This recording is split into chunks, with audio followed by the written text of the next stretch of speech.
सहारनपुर मंडी समिति रोड स्थित गोटेश्वर महादेव मंदिर में आज महाशिवरात्रि पर्व बड़ी धूमधाम व हर्षोल्लास के साथ मनाया गया, जिसमें सुबह से ही हवन यज्ञ, पूजा अर्चना व भगवान शिव की आरती की गई और सैकड़ों की संख्या में पहुंचे श्रद्धालुओं ने भगवान शिव का जलाभिषेक किया। आपको बता दें कि यह मंदिर 18वीं सदी मराठा कालीन मंदिर है जो नागर शैली में बना है और इस मंदिर की खास बात है कि इसमें कुआं, तहखाना व सैकड़ों साल पुराना पीपल का वृक्ष है और प्राचीन होने के साथ साथ लोगों का मानना है कि इसमें जो भी व्यक्ति सच्चे श्रद्धा भाव से पूजा अर्चना कर मन्नत मांगता है तो भगवान उसकी मनोकामना पूर्ण करते हैं। मंदिर समिति में मुख्य रूप से अध्यक्ष अनिल त्यागी, महामंत्री अमित शर्मा, उपाध्यक्ष अमित धिंगरा, राहुल गोयल, सतीश कपिल, नवीन वर्मा, संदीप वर्मा, राम सेवक तिवारी, पंकज शर्मा, निशा शर्मा, आरती गोयल, सुनीता सैनी, शिवन्या के अलावा अन्य लोग भी मौजूद रहे। सहारनपुर नवाबगंज रोड स्थित बागेश्वर महादेव मंदिर में आज शिवरात्रि पर्व बड़ी धूमधाम व हर्षोल्लास के साथ मनाया गया, जिसमें आज सुबह से ही लगभग 4 बजे से भगवान शिव का श्रृंगार किया गया। इसके पश्चात आरती कर जलाभिषेक की प्रक्रिया शुरू की गई, जिसमें हजारों की संख्या में लंबी लंबी कतारों में खड़े होकर श्रद्धालुओं ने जलाभिषेक किया और दूर से कावड़ लेकर आए श्रद्धालुओं ने भी कावड़ चढ़ाई और अपने घर परिवार की खुशहाली के लिए भोले बाबा से प्रार्थना की। इस बारे में जानकारी देते हुए इस अवसर पर प्रबंध कमेटी द्वारा श्रद्धालुओं व व्रत वालों के लिए विशेष प्रसाद का भी आयोजन किया गया। इसमें आलू के पकोड़े वितरित किए गए। इस बारे में पंडित राम प्रसाद वशिष्ठ, प्रबंधक राजीव गोयल, घनश्याम माहेश्वरी व राजेंद्र कृष्णादि ने कार्यक्रम के बारे में विस्तार पूर्वक जानकारी दी और बताया कि बागेश्वर महादेव मंदिर को बहुत सुंदर तरीके से सजाया गया है और दूर दूर से लोग सजावट को देखने तथा बाबा के दर्शन करने आ रहे हैं। आपका शुभ नाम और आज क्या कार्यक्रम है? मैं घनश्याम माहेश्वरी श्री बागेश्वर महादेव मंदिर से हूँ। आज महाशिवरात्रि का पर्व है जो हिंदुओं के लिए एक बड़ा महत्वपूर्ण पर्व है। आज के दिन माँ पार्वती और आदि अनादिदेव महादेव का विवाह संपन्न हुआ था। आज के दिन हम उस जश्न को मनाने के लिए महाशिवरात्रि पर्व को मनाते हैं। तो आज सुबह से कितनी भीड़ लगी? आज सुबह से 4 बजे से बागेश्वर महादेव मंदिर में जल चढ़ना प्रारंभ हुआ था और अब लगभग 3 बजने वाले हैं। अभी तक भी लाइन सड़क तक है। सुबह से लगातार जल चढ़ रहा है और लगातार प्रसाद का वितरण, हजारों लोगों ने दर्शन कर चुके हैं अब तक। और आज रात को चारों पहर का पूजन भी होगा जो दो घंटे का होगा। पूरी रात पूजन का ही चलेगा। आज के दिन ऐसी मान्यता है जो श्रद्धा भाव के साथ भगवान पर विश्वास रखकर आज के दिन व्रत रखता है और भगवान का रुद्राभिषेक और अभिषेक करता है, उसकी भगवान महादेव सभी मनोकामना पूर्ण करते हैं। महाशिवरात्रि के कार्यक्रम के विषय में क्या कहना है? एक महाशिवरात्रि के विषय पे मैं एक बहुत छोटा सा बागेश्वर मंदिर का सेवक हूँ और मैं प्रभु से प्रार्थना करता हूँ जितने समाज के अंदर सनातन धर्मी है उन सबको आज महाशिवरात्रि का जो प्रभु शंकर के विवाह का तारीख है, कल मंडा हो चुका है मंदिर में और आज सबको पूर्ण आशीर्वाद प्राप्त हो और बाबा बागेश्वर महादेव से बाबा बागेश्वर महादेव कमेटी यही कामना करती है। धन्यवाद। और आज क्या कार्यक्रम आयोजित है? मेरा नाम आचार्य राम प्रसाद वशिष्ठ, बागेश्वर महादेव मंदिर पुजारी। और आज शिवरात्रि महापर्व के उपलक्ष्य में बागेश्वर महादेव मंदिर में प्रातः ब्रह्म मुहूर्त से 4 बजे से ही अनन्य भक्त जन आकर भोलेनाथ जी का दुग्धाभिषेक और जलाभिषेक और पंचामृत से अभिषेक करके बेलपत्र आदि चढ़ाकर अपने घर में सुख शांति समृद्धि की कामना निमित्त भगवान जी की पूजा पाठ और आराधना कर रहे हैं। और हमारे मंदिर कमेटी के द्वारा हमारा मंदिर भव्य सुंदर सजाया हुआ है और दूर दूर से श्रद्धालु गण आकर यहाँ भोलेनाथ जी की पूजा पाठ कर रहे हैं। और जिसमें मंदिर प्रबंधक कमेटी द्वारा प्रातःकालीन ब्रह्म मुहूर्त के बाद ही प्रसाद आदि, जिसके अध्यक्ष श्री राजेंद्र किशोर माहेश्वरी जी और प्रबंधक राजीव गोयल जी और कोषाध्यक्ष श्री घनश्याम जी के द्वारा मंदिर का वातावरण हर समय जो भी व्यवस्था को सुचारू ढंग से चलाने के लिए व्यवस्था की गई है। और भक्तजन और सुबह से पूरे दिन जल चढ़ा रहे हैं और रात्रि में भी 4 प्रहर की भोलेनाथ जी की पूजा होती रहेगी। कल प्रातः तक, आज प्रातः से कल प्रातः तक अखंड रूपेण बागेश्वर महादेव मंदिर खुला ही रहेगा और अन्य जितने भी भक्तजन आकर पूजा पाठ आराधना जो भी जब तब यज्ञ करेंगे, घर में सुख शांति बनी रहेगी, प्रभु का आशीर्वाद बना रहेगा। चंद्र विहार कॉलोनी में महाशिवरात्रि के अवसर पर भारतीय मानवाधिकार जागृति संगठन ने भंडारे का किया आयोजन। आपको बता दें, आज नेत्रहीन एवं विकलांग कल्याण शिक्षण संस्थान चंद्र विहार कॉलोनी में महाशिवरात्रि के अवसर पर भारतीय मानवाधिकार जागृति संगठन के द्वारा भंडारे का आयोजन किया गया। इस अवसर पर नेत्रहीन बालकों के द्वारा शिव स्तुति और भजन प्रस्तुत किए गए। कार्यक्रम में संस्थापक, अध्यक्ष और संरक्षक उपस्थित रहे, जिनका माल्यार्पण कर जोरदार स्वागत भी हुआ। इस दौरान संस्थापक ने कहा कि महाशिवरात्रि के पावन अवसर पर भारतीय मानवाधिकार जागृति संगठन का कार्य समाज में एक प्रेरणा देता है कि हमारा नेत्रहीनों और विकलांगों के प्रति एक कर्तव्य होना चाहिए। थाना कुतुबशेर पुलिस ने त्योहार एवं सुरक्षा के दृष्टिगत कुतुबशेर क्षेत्र में की पैदल गश्त। आपको बता दें, महाशिवरात्रि के दिन किसी भी तरह की लोगों को परेशानी ना हो और सुरक्षा व्यवस्था के दृष्टिगत थाना कुतुबशेर प्रभारी सतीश कुमार के नेतृत्व में पुलिस बल ने कुतुबशेर क्षेत्र में पैदल गश्त करते हुए लोगों को सुरक्षा का एहसास दिलाया। पुलिस गश्त के दौरान मुख्य चौक चौराहों से यह गश्त होकर गुजरी और इस दौरान संदिग्ध वाहनों एवं व्यक्तियों से पूछताछ एवं उनकी जांच भी की गई।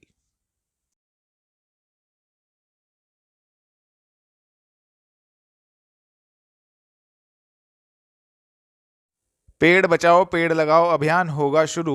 पर्यावरण बचाओ संघर्ष समिति संयोजक डॉक्टर अशोक मलिक। आपको बता दें, पीर वाली गली स्थित नेशनल मुस्लिम एकेडमी में पर्यावरण बचाओ संघर्ष समिति के द्वारा जल ही जीवन है और पर्यावरण से ही जीवन बचा जा सकता है पर विचार गोष्ठी गयूर आलम की अध्यक्षता और अमजद अली एडवोकेट के संचालन में संपन्न हुई। गोष्ठी को संबोधित करते हुए संघर्ष समिति के संयोजक डॉक्टर अशोक मलिक ने कहा कि आज ध्वनि प्रदूषण के साथ साथ धूल कण व दुआ आचार विचार भी पर्यावरण भ्रष्टाचार की भेंट चल रहा है, जिसको लेकर उन्होंने जानकारी भी दी।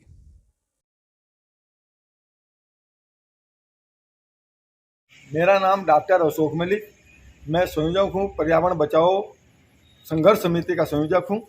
और आज यहाँ पीर वाली गली के नेशनल मुस्लिम एकेडमी में हमारी गोष्ठी चल रही है पेड़ बचाओ अभियान की। और हमारा मुख्य उद्देश्य है पेड़ बचाओ पेड़ लगाओ अभियान शुरू कर दिया है।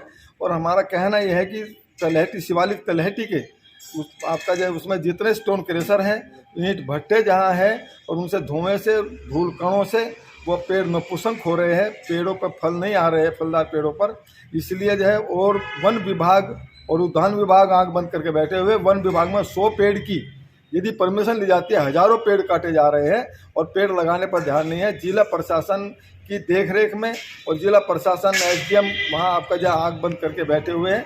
और हमने जो है ये ठान लिया है इस पार्टी की अब पर्यावरण बचाओ, जल जीवन, जल ही जीवन है। पर्यावरण बचेगा तो तब जल आएगा, जब जल होगा तो तब जीवन बनेगा। ऑक्सीजन की कमी होती जा रही है, पेड़ कम होते जा रहे हैं और ये जल स्तर नीचे गिरता जा रहा है। इसे जल स्तर उठाने के लिए करने के लिए हम लोगों को सभी लोगों को अवेयर होना पड़ेगा।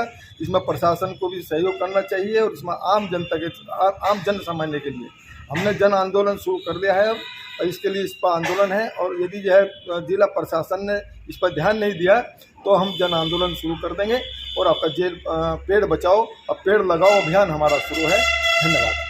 जिला जेल में भी बंदियों ने मनाया महाशिवरात्रि का त्योहार, व्रत रखा, भजन कीर्तन कर हर्षोल्लास के साथ मनाया त्योहार। आपको बता दें, महाशिवरात्रि के पावन पर्व पर जिला कारागार में निरुद्ध महिला पुरुष बंदियों द्वारा महाशिवरात्रि का पर्व बड़े ही हर्षोल्लास व उत्साह एवं धूमधाम से मनाया गया। इस पावन पर्व पर कारागार में निरुद्ध महिला एवं पुरुष बंदियों द्वारा भगवान भोलेनाथ की पूजा अर्चना के साथ भजन कीर्तन भी किए गए। इस पावन पर्व पर कारागार में निरुद्ध 22 महिला बंदियों एवं 248 पुरुष बंदियों द्वारा महाशिवरात्रि का व्रत भी रखा गया। कुछ बंदियों द्वारा निर्जला व्रत भी रखा गया। कारागार प्रशासन द्वारा व्रत रखने वाले सभी महिला पुरुष बंदियों के लिए दूध एवं फल आदि की व्यवस्था की गई। वरिष्ठ अधीक्षिका श्रीमती अमिता दुबे ने कारागार में निरुद्ध सभी महिला पुरुष बंदियों को महाशिवरात्रि के पावन पर्व की शुभकामनाएं भी दी।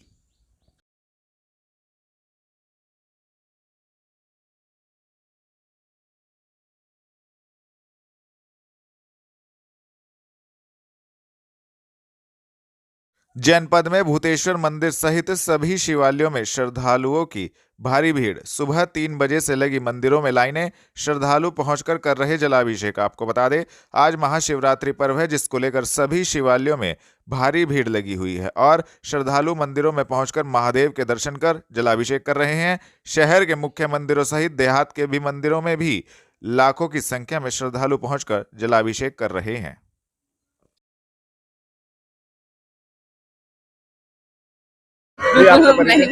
मैं आशुतोष अग्रवाल, श्री भूतेश्वर महादेव प्रबंधक समिति मंत्री इस टाइम। देखिए, हम लोग और हमारे वॉलेंटियर से मतलब जो सेवादार हैं और समिति के सभी सदस्य और साथ में पदाधिकारी कई दिन से इस महापर्व के लिए तैयारियों में लगते हैं।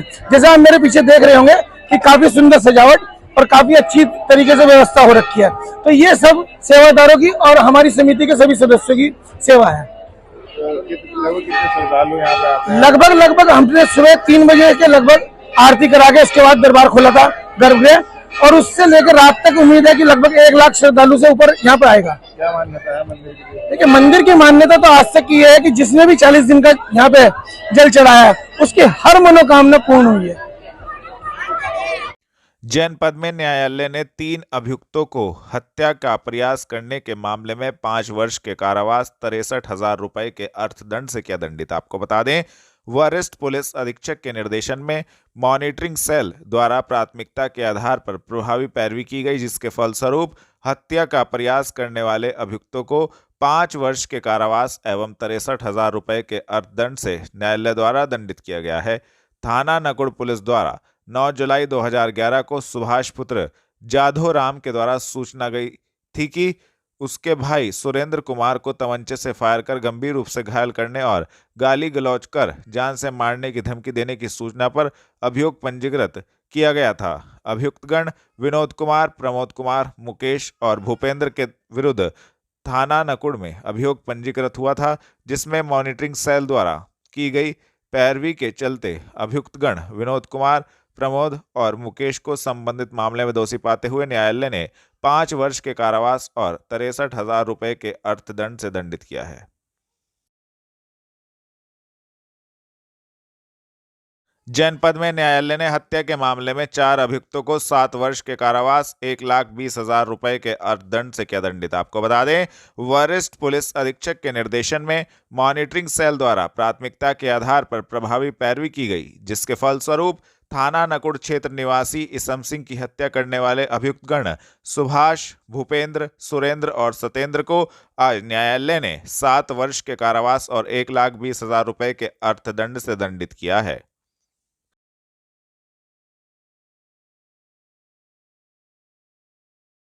सहारनपुर की बेहट पुलिस के द्वारा व्यापारी के साथ धोखाधड़ी कर 17,68,000 रुपए निकालने वाले 4 गिरफ्तार। आपको बता दें, एसपी सिटी अभिमन्यु मांगलिक ने बताया कि सहारनपुर की पुलिस के द्वारा व्यापारी के साथ धोखाधड़ी कर खाते से 17,68,000 रुपए निकालने वाले 4 अभियुक्तों को बेहट पुलिस के द्वारा गिरफ्तार किया गया है। इस संबंध में एसपी सिटी ने पत्रकारों को जानकारी भी दी। जी हाँ, थाना बेहट द्वारा एक बहुत ही सराहनीय काम किया गया है। इसमें एक कंप्लेंट मिली थाना बेहट को एक व्यापारी द्वारा कि उसके बैंक से एटीएम का इस्तेमाल करते हुए कुछ 17 लाख रुपए निकाल लिए गए थे दिसंबर में, जिसकी उसको जानकारी नहीं थी। जब उसको जानकारी हुई, उसने बैंक अकाउंट अपना देखा तो उसे पता चला कि एटीएम के माध्यम से 17 लाख रुपए कुछ तारीखों में दिसंबर माह में निकाल लिए गए हैं। इसकी एफआईआर दर्ज हुई। इसमें शिनाख्त जब हमने तफ्तीश स्टार्ट करी तो पता चला कि एक गैंग है जो काम कर रहा है। इसमें गैंग में एक विकास नामक युवक है जो आईसीआईसी बैंक में काम करता है, क्रेडिट कार्ड डिवीजन में। उसको पता रहता है कि ऐसे मोबाइल नंबर जो बहुत टाइम से चले नहीं हैं, यूज़ नहीं हुए और बंद हो गए हैं, वो ऐसे मोबाइल नंबर की जो सूचना है वो अपने साथियों को देता है। उसी मोबाइल नंबर को एक फर्जी आधार कार्ड बनाकर अपने नंबर पर एक्टिवेट कराया जाता है। उसी मोबाइल को इस्तेमाल करते हुए उस बैंक अकाउंट का एक एटीएम कार्ड इशू कराया जाता है। एटीएम कार्ड में जो ओटीपी है, एटीएम कार्ड, सब चीज़ जो हमारा चीटर फ्रॉड आदमी है उसके पास सारी इंफॉर्मेशन उसके पास रहती है। उसी इंफॉर्मेशन को इस्तेमाल करते हुए वो पैसे निकालते रहते हैं। तो इसमें जो विकास है वो आईसीआईसी बैंक में काम करता था, उसको पकड़ लिया गया है। मेन जो करने वाले इसमें हैं, एक रीनू है, एक अपेंद्र है। इन दोनों का ही पूरी प्लानिंग थी। इन्होंने बहुत तरीके से फर्जी आधार कार्ड बनवाया था। फर्जी आधार कार्ड जो बना था वो एक जनसेवा केंद्र है भगवानपुर में।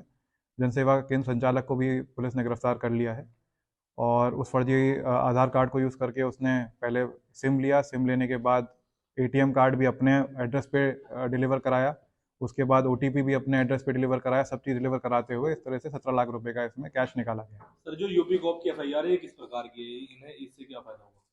जी, इसमें जो अपेंद्र है उस पर एक पुराना मुकदमा चल रहा था मंडी में फेक करेंसी का, उसी की यूपी कॉप की एफआईआर निकली गई है, ये पता चला है। ये करते कैसे थे?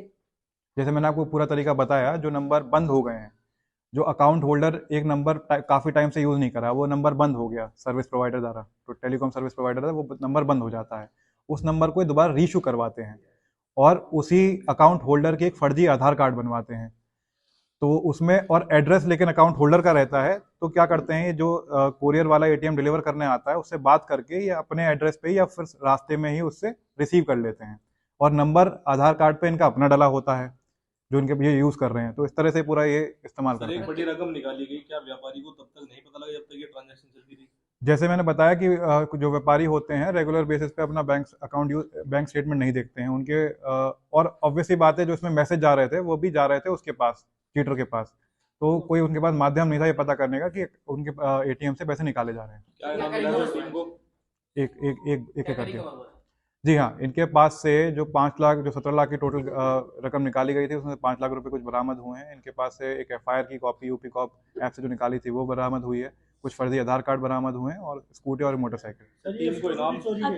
अच्छा, ये जो क्या पहले भी ये कई मामले कर चुके हैं या ये इनका पहला मामला था? पूछताछ की गई है तो काफ़ी कुछ इसने जो विकास है जो इसमें आईसीआईसीआई बैंक में काम कर रहा था उसके द्वारा कुछ बताया गया है कि कुछ अकाउंट होल्डर के साथ उसने ऐसा और भी किया है। ये यहीं पर काम कर रहा था या बाहर? ये बैंक में ही काम कर रहा था। व्हीकल किस प्रकार के हैं? Ambala road branch ICICI bank की, उसमें काम कर रहा था।